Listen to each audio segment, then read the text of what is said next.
En este segmento vamos a analizar lo que se llama empresas familiares. Si vemos las estadísticas en Estados Unidos, vemos que en realidad el 90% de las corporaciones en dicho país son empresas familiares, ¿sí? Y 35% de estas están dentro de las 500 empresas de la revista Fortune. 70% de esas empresas familiares fracasan durante los primeros 20 años de vida. No superan la transición, no superan la primera generación. 10% supera la tercera generación y el 4% nada más supera la cuarta generación. Evidentemente deben haber algunos problemas que hacen que estos números vayan siendo tan importantes en el correr de los años. Para ver esto y para analizarlo un poco mejor, vamos a ver cuáles son las fortalezas y debilidades de lo que se llaman las empresas familiares. Como fortalezas claves podemos nombrar las inversiones de largo plazo. Esto es muy importante porque cuando nosotros definimos cómo lograr valor en las empresas, lo hacemos diciendo de incrementar los flujos de fondos en el largo plazo, es decir, generar retornos positivos para el accionista siempre en el largo plazo. Y una de las fortalezas de las empresas familiares es que miran en el largo plazo. Quizás esto lo hacen un poquito en detrimento de lo que son los dividendos corrientes o los dividendos de corto plazo del accionista, del familiar a cargo. Esto lo hacen fundamentalmente porque la empresa significa para la familia mucho más que la empresa en sí. Es decir, significa como parte, algo muy importante de lo que es la familia. Muchas veces se siente decir a uno de los empresarios, o a la mayoría de los empresarios de empresas familiares, que las empresas es un hijo más.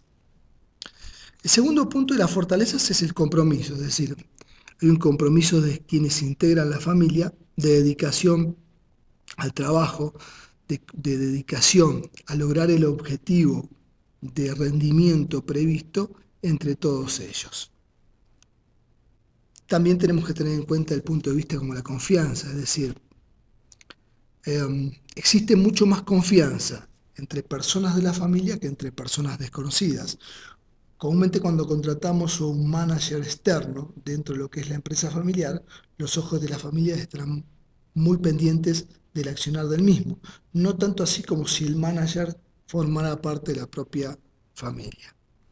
Hay también valores familiares y relaciones de afecto, ¿sí?, que hacen que lógicamente las decisiones pasen un poco por lo que es el mejor funcionamiento de la compañía en virtud de lograr lo mejor para todos los familiares.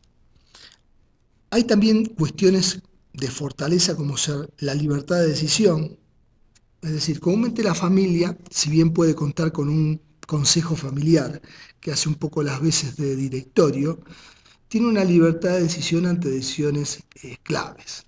En las sociedades que cotizan en el mercado de valores, las sociedades públicas, muchas veces esto no se da, porque dependerá de una asamblea de accionistas para tomar un cierto tipo de decisión que puede ser trascendental para la empresa, como por ejemplo una compra, una fusión, una escisión, requiere de un cierto grado de votos que muchas veces no es tan fácil de lograr en tiempo y forma. También tiene que ver el conocimiento, ¿sí?, la formación de sucesores. Todo esto tiene que ver con lo que son fortalezas de la compañía, ¿sí? Como tantas otras, unidad, entusiasmo, sacrificio, confidencialidad, es decir, son unas cuantas las fortalezas que se les pueden adecuar a estas empresas familiares y que lógicamente hacen que sigan existiendo en gran proporción dentro de los distintos países. Ahora, evidentemente tiene que haber algo que hace que las mismas no lleguen a buen puerto después de cierta cantidad de años. Vamos a ver si lo encontramos dentro de las debilidades. Un punto fundamental puede ser la organización gerencial, es decir, si la empresa estuviera constituida de una manera de lograr el mejor objetivo para sus familiares, que sería el mejor retorno, ¿sí? Tendría que ver fundamentalmente con organizar la misma de acuerdo a las capacidades intelectuales y de gestión de los miembros de la familia para el propio gerenciamiento de la empresa.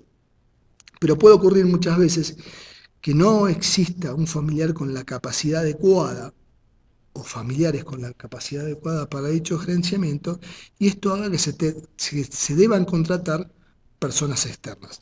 Muchas veces esto no ocurre dentro de las empresas familiares porque se privilegia fundamentalmente a los miembros de la familia independientemente de que ellos mismos no tengan las capacidades y las habilidades suficientes para ejercer dicho cargo. Otro punto en contra es el manejo de conflictos. El manejo de conflicto entre familiares no es lo mismo que el manejo de conflicto entre managers independientes dentro de la compañía, donde tendrán deberes y responsabilidades y deberán acatarse a cuestiones contractuales que hacen el funcionamiento de los mismos, no así dentro de lo que son las empresas familiares. Uno de los temas más importantes dentro de las debilidades podría ser el proceso de sucesión, es decir, en la empresa familiar, quien crea la misma, ¿sí?, muchas veces representa a la empresa en sí. Es decir, es quien trajo la idea, quien trajo las formas, quien le da vida a la compañía, es quien la creó. Muchas veces esta persona, por no querer retirarse o por no saber retirarse a tiempo, puede traer distintos problemas dentro de la compañía. E inclusive, si se retirara oportunamente, como decir la jubilación oportuna, como dice la debilidad de abajo, muchas veces el proceso de sucesión no es sencillo. Es decir, ¿cuál es la persona más apta para suceder a quien fundó la compañía, a quien le dio vida? ¿Existe esa persona dentro de la familia? Puede haber rivalidades familiares en cuanto a esa sucesión. Es decir, ¿quién va a ser el sucesor? ¿Cuál de los hijos de los hermanos que son los principales accionistas, hermanos de quien la fundó, del dueño de la compañía, van a ser el sucesor del mismo? Es decir, todas esas cuestiones se encuentran dentro de la empresa familiar y no así dentro de una empresa que no lo sea. Las mismas remuneraciones. Tan importantes son las remuneraciones dentro de una empresa en base a los incentivos a fijar, en base a que en función de esos incentivos los ejecutivos, los principales managers de las compañías, realicen sus funciones en forma adecuada, es decir, en forma tendiente a lograr los mejores retornos para la compañía en base al capital empleado. Esto se complica dentro de la familia porque remunerar en función de las cualidades o capacidades va a hacer que algunos familiares ganen más que otros, y eso lógicamente traerá aparejado distintas confrontaciones entre los mismos. Otro punto de debilidad tiene que ver con el criterio de selección de familiares y no familiares, es decir, si vamos a decir que van a ser solo familiares quienes van a integrar la compañía, tenemos que ver cómo los vamos a seleccionar. ¿En base a qué? ¿Cuáles son las cualidades que deben requerir? ¿Deberán tener algún título en específico? ¿Algún tipo de maestría? ¿Algún tipo de especialización en el área económica financiera? Si no lo tienen, ¿serán aptos para ejercer dicha función? ¿O deberemos contratar gerentes externos? ¿Sí? Estas son debilidades de la empresa familiar, porque comúnmente las empresas familiares pueden decidir no contratar personas externas o tener una cláusula dentro del contrato familiar que incluso diga la imposibilidad de contratar a alguien externo para hacer ciertas funciones dentro de la compañía. Liquidez familiar versus reinversión de la empresa. Este es todo un punto porque tiene que ver fundamentalmente con privilegiar lo que es las ganancias familiares en cuanto a una mejor composición familiar en base a mejores casas, a mejores autos, contra lo que es el capital de la empresa. Cuando hablo de capital de la empresa me estoy refiriendo a capital productivo, no improductivo, es decir, a máquinas, equipos que tengan que ver con una mayor productividad. Si no reinvierto en la empresa, la productividad irá bajando. La productividad es un índice que compara los costos con las ventas, con los ingresos. Por ende, si en realidad soy menos productivo, mis costos aumentarán y mis ingresos no compensarán dicho incremento. Por ende, mi índice de productividad disminuirá y las familias podrán ser más ricas en el corto plazo, pero en el largo plazo contarán con una empresa que tendrá dificultades, primero financieras y luego económicas. Otro punto a tener en cuenta es lo que tiene que ver con los directivos externos.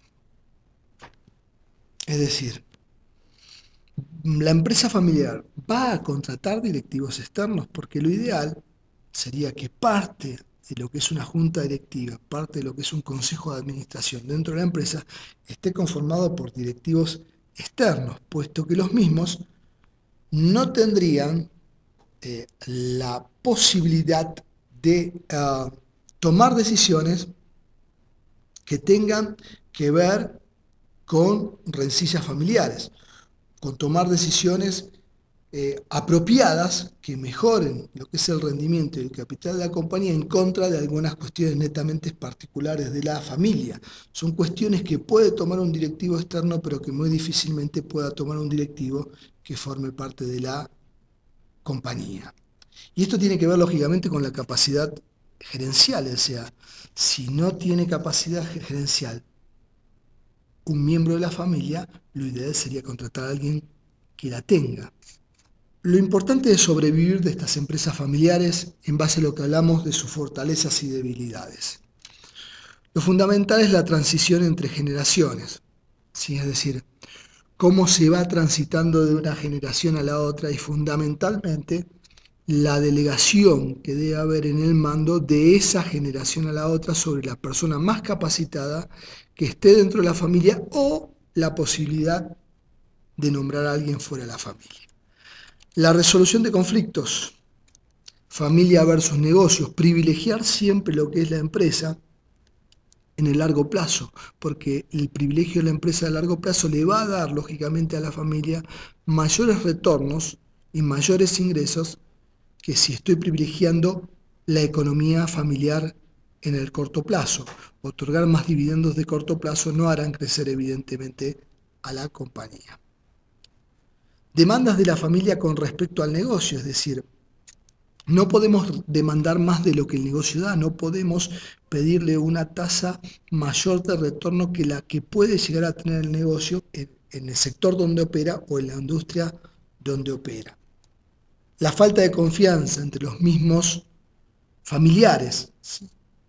Las fuentes de empleo para los miembros de la familia, estas lógicamente deberían existir en tanto y en cuanto los miembros de la familia estén capacitados y tengan cualidades para ejercer dicho trabajo, y la cultura de la familia y del negocio como punto crucial para poder sobrevivir en lo que es específicamente la empresa familiar.